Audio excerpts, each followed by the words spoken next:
Hi, welcome to the bathtub. This is the old master bather, Scott Bradfield, and this is the old master bather's Manhattan, and we're getting ready to give another episode of reading great books in the bathtub. Sorry. And which is basically, I just entertain myself. That's all I do in this show. And the, the subject today we're going to talk about is Colin Wilson's The Philosopher's Stone. I don't know how many of you will know this. I know some of our people will know Colin Wilson, but especially some of our British bathing buddies in England. But I think he's quite an interesting writer, and I just read this for the first time over the past few days. And the rules, we have very simple rules here at the bathtub, which is basically you read books in the bathtub for yourself, and you don't care what anybody else thinks. Okay, that's all we do, and that's the entirety of our show. The Colin Wilson is a writer who became very famous in the 50s, briefly, and he was associated with what was called the Angry Young Man School in England. I don't know much about it except it was involved.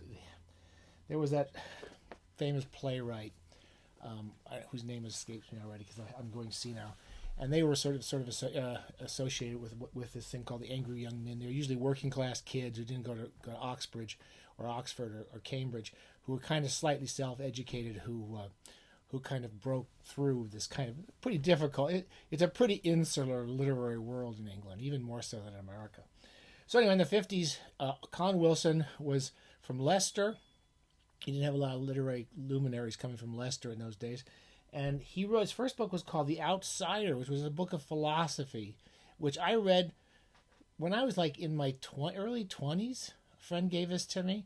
My friend Gus Hosford, the crazy Gus Hosford, we'll talk about more in the future. He gave me a lot. I must have been 16 or 17 actually when he was giving me all these crazy books, and I really enjoyed it at the time. It's what's interesting about it is that it was sort of a philosophy book for people who don't, a philosophy and literary theory book for people who don't really want to, just deal with abstractions. And Wilson had a way of making arguments that were kind of in your world and in your life, and he used lots of good examples from life to talk about philosophical ideas. And the basic premise of The Outsider is I want to reread it actually. I just picked up a new copy. Is that there's certain people who live outside of the society. He's talking about artists and artists and writers and so forth, and they live outside of it and they feel alienated from it for various reasons, and they're looking for something better than they have in their life. And because they're outside of the society, this is kind of Sartre's argument too, they kind of see it more clearly than other people, and they can make connections in the way things work better than other people. And he uses lots of examples from writers he uses over and over again over his career, particularly people like Dostoevsky, some of our friends here, and Blake and Nietzsche. These are all kind of perfect writers for Wilson. Anyway, he wrote a lot of other things too. So he wrote a lot of philosophy, and then he wrote some novels. And I've never read his novels. He wrote some science fiction books. One of them is called The Space Vampires. I've had this for years. I've never read it.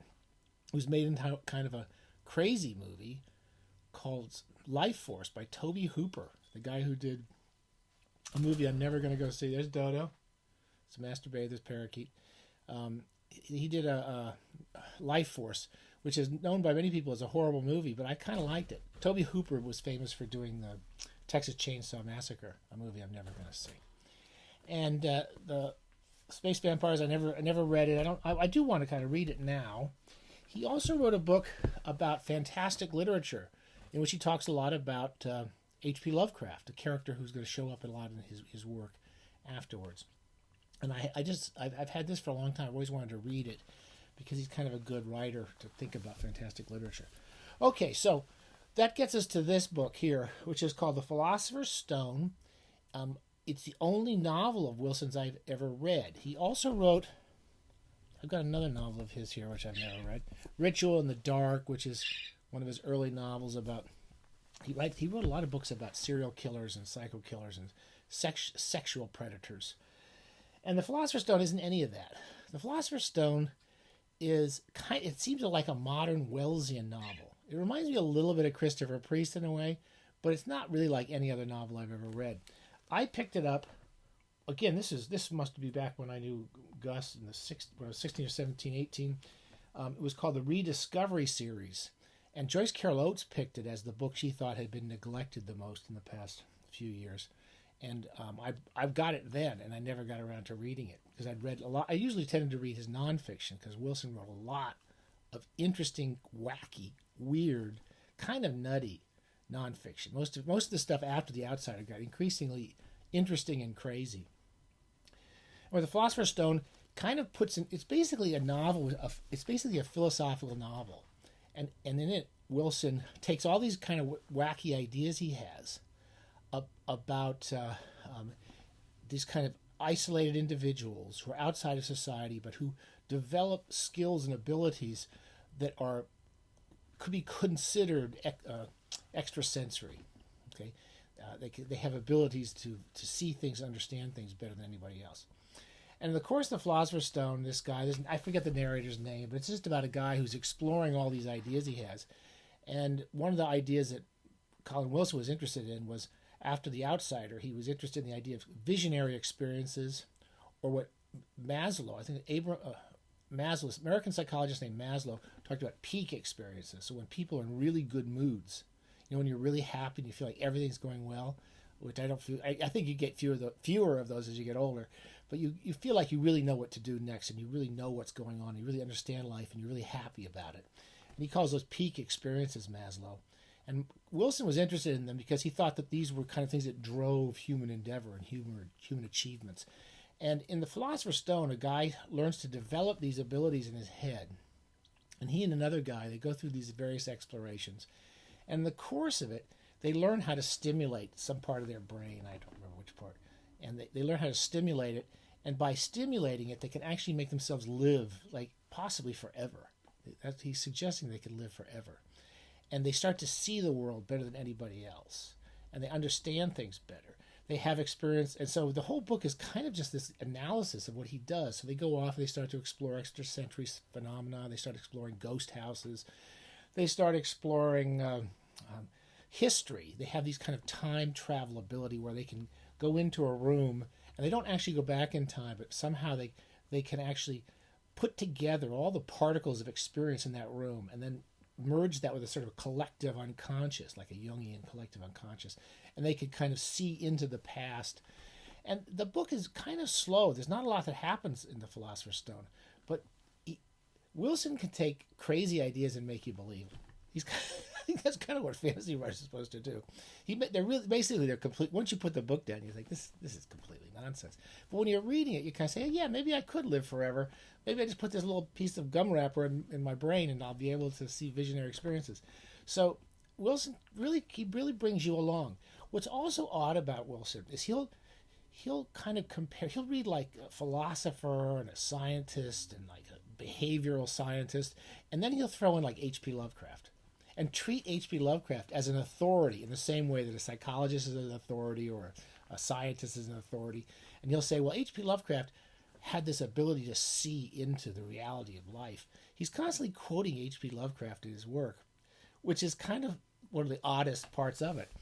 And the second half of this book, which some people don't like, but I kind of liked it, is basically these guys start to explore the realities of our world. And they discover these kind of this ancient historical. It's the kind of thing L. Ron Hubbard came up with in his Dianetic stuff about these ancient races traveling across the universe, and they kind of contact this race and start to understand it and know it's still out there. And in the course of it, they sort of understand this long, elaborate history, universal history, and they go back to Mu. I don't know if you remember Mu. When I was a kid, there was all these books about this possibly real ancient civilization called Mu. It was in the Velikovsky area. All the stuff, flying saucers, all the stuff that probably will turn out to be true someday, is that all these aliens were running around. I don't know. Anyway, I didn't buy any of it, but I really enjoyed the book. It's basically a novel of ideas, except the ideas are kind of nuts. They're sort of kind of nuts. And I recommend this book. So it's called The Philosopher's Stone. If you like, if any of that whets your appetite, it's a great bathtub read because it's not a plot. It's not a lot of things happening in it. The prose is fairly standard prose, but the ideas really kind of sweep you along, and it's an interesting book. So I wanted to say one or two more things about Wilson. This is the last. He wrote a few books about the history of murder, which I read as a kid. And I remember liking those. And I sort of gave up on Wilson about halfway through this book. This was one of his few bestsellers in his lifetime, The Occult. It was a big survey. It was published as a psychology book, not as a extrasensory or a spiritualist book. And it was basically he would look into all these histories and all the potentials of ghosts and paranormal activities and extrasensory abilities. And his premise was that these abilities were really manifestations of these kind of abilities, human abilities, to do amazing things. So, for example, there were no such thing as ghosts. He didn't believe in that. But he sort of makes the argument that human beings are able to detect terrible traumatic events in the world, and that creates these manifestations that we call ghosts. That's one of the arguments. Anyway, the opening of The Occult is really interesting. Again, he really was an odd, interesting writer, and he seemed to bother a lot of people. He's probably got a kind of cult following with some people, but I would definitely recommend The Outsider. I haven't read it in a long time, but we may talk about that again soon. And I want to read The Space Vampires just because it's such a crazy idea that it might pull it off. And the one book we will leave you with today is, it's not too hard to find. I'm sure it's on Kindle. The Philosopher's Stone, a very, very unusual book in a kind of Wellesian tradition. I think Wilson said that H.G. Wells was the greatest 20th century writer, which is an argument worth considering, And he reminds me a little of him. Okay. Happy bathing. Stay safe. Don't read anything you have to.